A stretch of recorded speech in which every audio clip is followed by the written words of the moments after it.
Sanctus, Sanctus, Sanctus Dominus Deus Sabaoth. Salam jumpa kembali saudara-saudariku yang terkasih dalam Tuhan kita Yesus Kristus. Salam sejahtera untuk kita semua.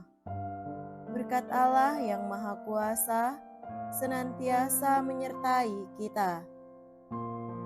Marilah kita mendengarkan dan merenungkan bacaan-bacaan kitab suci hari Kamis tanggal 9 April tahun 2026. Dalam nama Bapa dan Putra dan Roh Kudus. Amin.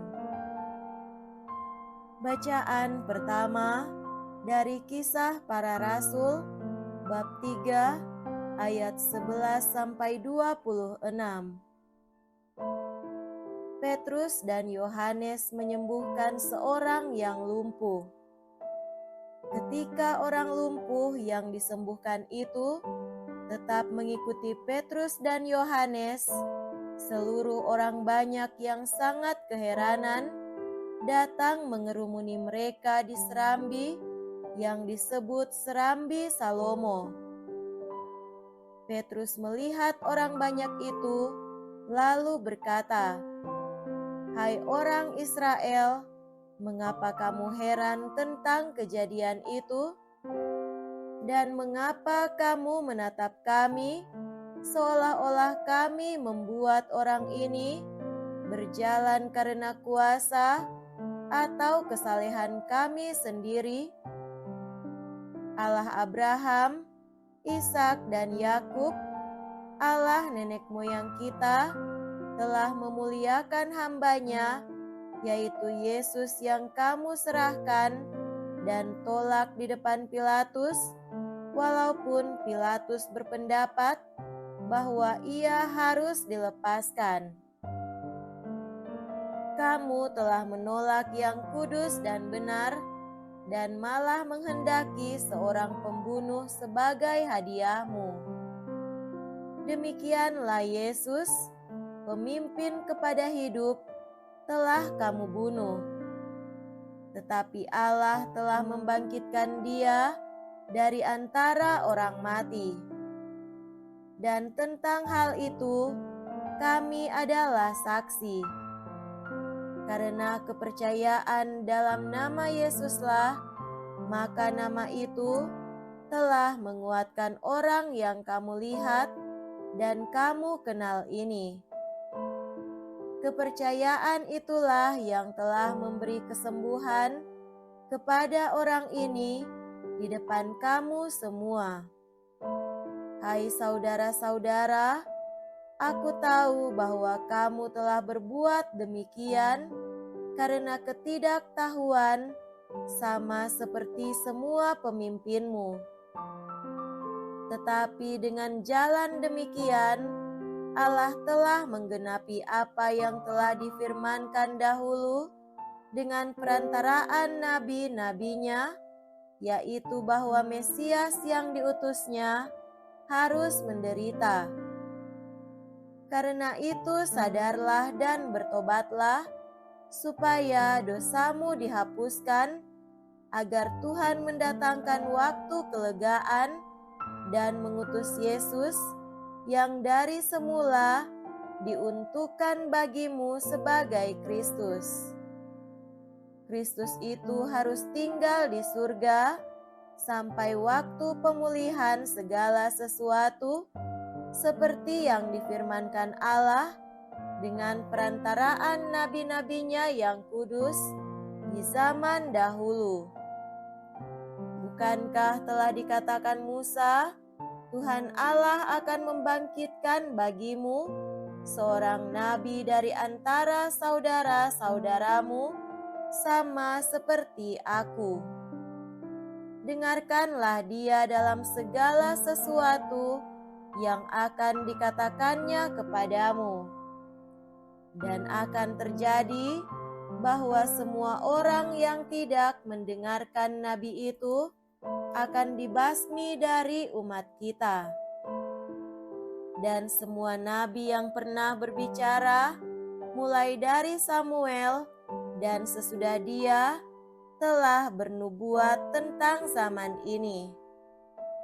Kamulah yang mewarisi nubuat-nubuat itu dan mendapat bagian dalam perjanjian yang telah diadakan Allah nenek moyang kita ketika Ia berfirman kepada Abraham, "Oleh keturunanmu, semua bangsa di muka bumi akan diberkati, dan bagi kamulah pertama-tama Allah membangkitkan hamba-Nya dan mengutusnya kepada kamu, supaya Ia memberkati kamu dengan memimpin kamu masing-masing kembali dari segala kejahatanmu." Demikianlah sabda Tuhan. Syukur kepada Allah.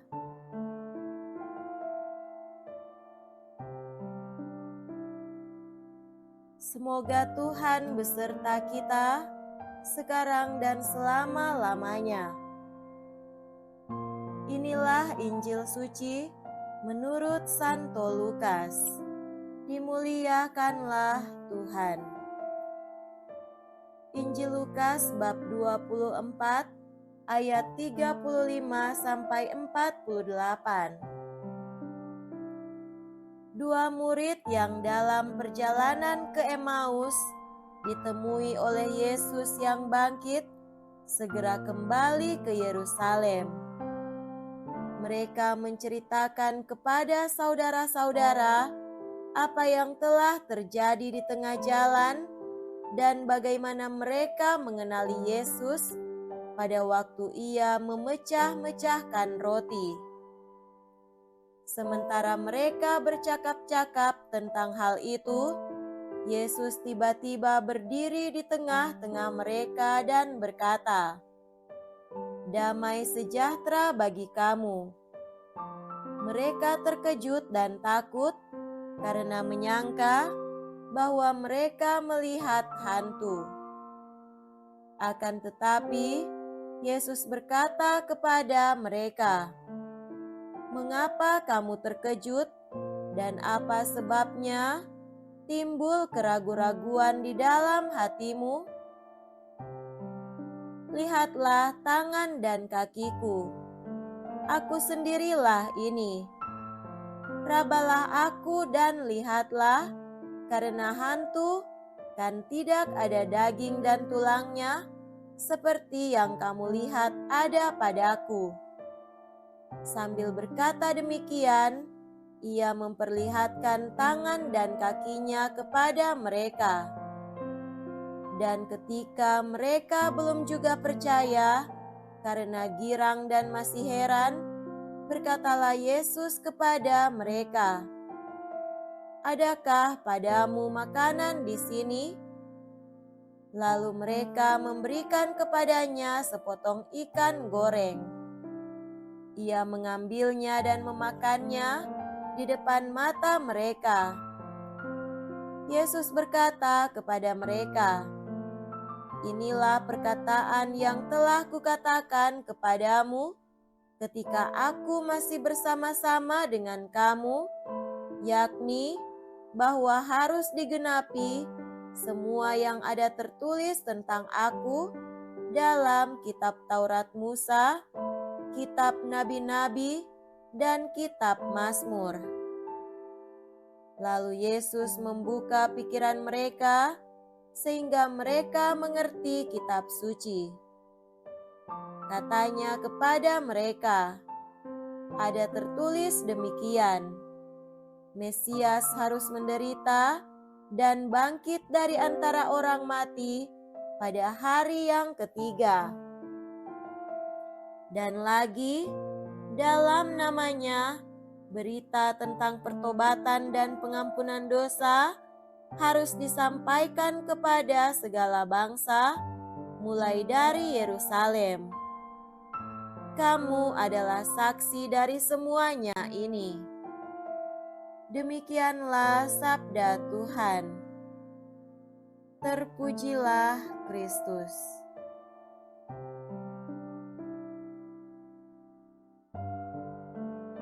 Saudara-saudariku yang terkasih dalam Tuhan kita Yesus Kristus, tema renungan kita pada hari ini adalah penyembuhan berasal dari Tuhan. Bacaan pertama hari ini bercerita tentang para murid, khususnya Yohanes dan Petrus, yang mengajar orang-orang Yahudi agar mereka tidak salah menafsir bahwa kesaktian ataupun kuasa Petrus dan Yohanes sendirilah yang membuat mereka menyembuhkan orang sakit. Petrus dan Yohanes memberikan kesaksian bahwa Yesuslah yang berkuasa dan memampukan mereka dalam menyembuhkan orang-orang sakit itu. Bukan hanya menyembuhkan orang sakit saja, Yesus berkuasa atas hidup dan mati. Dialah juru selamat yang menjadi harapan untuk membebaskan manusia dari kuasa maut dan membuka pintu surga bagi yang percaya kepadanya. Saudara terkasih, bacaan Injil hari ini menceritakan bagaimana susahnya Yesus meyakinkan murid-muridnya untuk percaya kepadanya. Tidak henti-hentinya dan dengan banyak cara, Yesus meyakinkan bahwa Ia sungguh telah mengalahkan kuasa maut dan bangkit dari antara orang mati. Dalam perikop hari ini, Yesus meminta ikan dan memakannya di depan mata para murid untuk meyakinkan bahwa Ia yang sudah mati itulah yang sudah bangkit dan hadir di tengah-tengah mereka. Perlu dicatat di sini bahwa kebangkitan Yesus adalah inti kebenaran pewartaan Yesus, yakni bahwa Mesias ataupun Sang Juru Selamat itu harus menderita, wafat, dan bangkit pada hari yang ketiga. Dengan kebangkitan Yesus, para murid pun diyakinkan bahwa Dialah Sang Juru Selamat itu. Kuasa iman itulah yang memampukan Petrus dan Yohanes untuk menyembuhkan orang-orang sakit. Kita seringkali kagum dan bahkan cenderung mendewakan mereka-mereka yang membantu untuk menyembuhkan dari sakit penyakit, baik secara medis ataupun pengobatan alternatif. Namun, ada pula dokter-dokter ahli dan spesialis yang selalu mengajak pasiennya untuk berdoa dan berserah kepada Tuhan sebelum dan sepanjang masa tindakan dan terapi yang dilakukannya.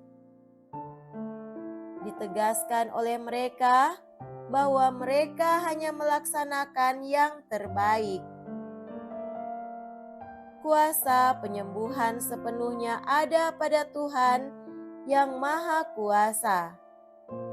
Ada banyak pula orang sakit yang mengalami penyembuhan melalui doa-doa maupun penerimaan sakramen pengurapan orang sakit. Hal yang nyata kelihatan tentu lebih mudah diyakini daripada yang lebih abstrak seperti keyakinan pada kuasa Tuhan. Lebih daripada sakit penyakit fisik, para murid mengajak kita sekalian untuk percaya bahwa Yesus yang mempunyai kuasa kebangkitan dan keselamatan yang kekal. Kesehatan fisik yang bisa dipulihkan tetap terbatas pada kematian, tetapi kesehatan jiwa akan dipelihara sampai hidup yang kekal oleh Yesus Kristus yang telah wafat dan bangkit bagi kita. Dibutuhkan keyakinan yang teguh dan iman yang kuat untuk memperolehnya. Marilah kita mohon agar Yesus Kristus mengutus Roh Kudus untuk menguatkan iman kita kepadanya dan menuntun kita untuk mampu mewujudkan iman itu di dalam perbuatan-perbuatan yang dijiwai oleh Kristus, agar semakin banyak orang merasakan daya kuasa-Nya dalam penyembuhan, sukacita, dan kelegaan. Semoga demikian. Amin. Dalam nama Bapa dan Putra dan Roh Kudus. Amin.